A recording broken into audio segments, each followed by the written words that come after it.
Est-ce que tu trouves que depuis quelques années, ça devient beaucoup plus difficile pour des novices, des animateurs sans expérience pro encore, d'arriver à se faire une place? Animation japonaise et occidentale. Bah, alors, occidental, je pourrais pas trop dire parce que j'ai pas beaucoup bossé pour l'Occident.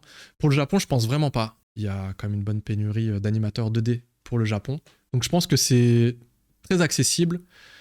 Après, se faire un nom, ça veut tout et rien dire. C'est vraiment la qualité de ton travail qui va faire qu'on va te rappeler. Mais je pense vraiment pas que ça soit compliqué. Les Seisaku, donc les PA, sont beaucoup sur Twitter. Ils sont toujours à la recherche d'animateurs. Du coup, moi, je conseillerais de poster ces dessins, d'avoir des dessins, bien sûr, qui ont pas une illustration, tu vois, des dessins qui ont un lien avec l'animation japonaise, donc peut-être des gengas, des petites animations avec les termes japonais, donc qui montrent que voilà, c'est Tu essaies d'apprendre voilà, la c'est des pattern, productions quoi. en tout cas. Qu'est-ce que pour toi définir un bon layout? Bah, déjà, le décor. Bah, c'est marrant parce que j'ai eu l'occasion de poser cette question avec Gosso-san, tu vois. Ok. Et on était assez d'accord là-dessus, c'est que c'est au niveau bah, du framing. Que le perso soit, en termes de cadrage, que les décors soient bien posés, que tu aies la bonne perce, que tu as un cadrage intéressant. Bah, évidemment, pas faire 15 000 dessins.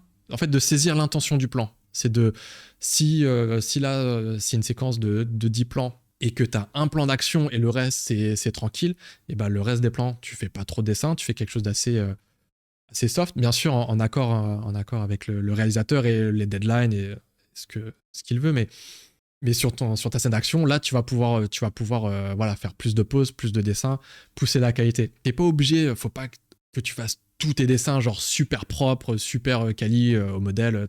Dans tous les cas, tu peux être le meilleur dessinateur du monde, ton dessin il sera repris parce que tu n'es pas le caractère designer de la série. Donc il y a aussi, il faut pas non plus trop, tu vois, passer trop de temps là-dessus, même si il faut quand même essayer au mieux possible d'être au modèle. Mais voilà, pas sur tous les dessins. Tu vas peut-être faire 2, 3, 4 dessins bien, et le reste des dessins, c'est surtout que ça soit aux bonnes proportions. Parce que c'est plus simple de corriger, entre guillemets, une silhouette ou un rough qui est aux bonnes proportions qu'un truc qui est complètement qui est pas du tout bah là en fait le Sakan va être obligé de tout refaire. Que si t'as les bonnes proportions, bah il a comme une esquisse, un rough, tu vois, il par dessus, voilà, c'est beaucoup plus facile. Donc, et puis bien sûr d'avoir toutes les informations nécessaires sur la timesheet, d'avoir aussi la bonne disposition des layers, de comprendre aussi la superposition des boucles et tout. Ok.